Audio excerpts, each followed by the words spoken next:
Because writers, after all, are in the position of saying what they want to say, and maybe writers are ducking out and wanting to take an easier road in their writing or something. You yourself have said, I quote you, often commit all sorts of treason.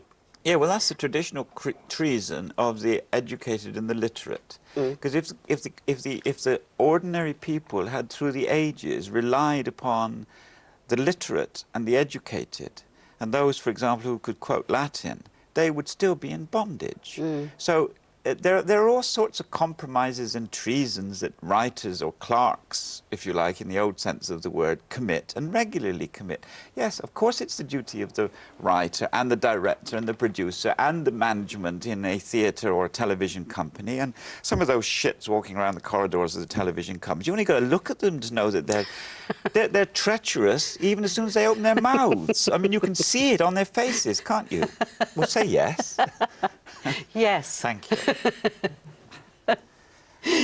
Are you very angry?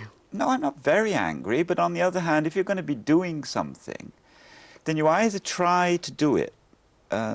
If you have to take people on, you have to take them on. And that means that sometimes people will say, you are angry, you're bilious, you're bitter, you're this or that. And it's not true. I mean, I have a tremendous, especially now, now I feel physically better again, and I'm not hinged with psoriasis and I'm walking like, my shoulders out and everything. So physically, I feel this tremendous zest about When did that happen? Well, I had been, in October, I was taken off the cytotoxic drugs that I'd been on for so long. And it all started to sweep back over Christmas and the New Year. And, I lost control of my body temperature. I could see just this case, rather angry, blue eyes coming out of a crust of psoriasis, which was all cut and bleeding and everything. And then this new Swiss drug that I'm taking started to take control. And then almost, it's like a curtain opening, almost overnight on January 10th, 11th, I'm like this again.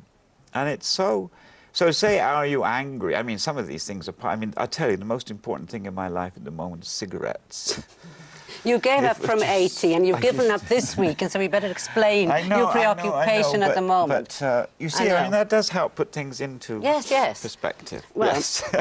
I know, you're quite right to say so, and I'm very sympathetic, and I won't offer you a cigarette. And the other reason for doing it is that when you say in your introduction, one of our best-known whatever, blah, blah, blah, television playwrights. I know that our culture says if you put the word television in front of playwright, it's a bit like putting the word processed in front of cheese. And I, as a writer, want to be judged by my own stand. I want to leave a few cards on the table before I finally smoke my next cigarette, which is like before I die. No, before I die, I'll have one more.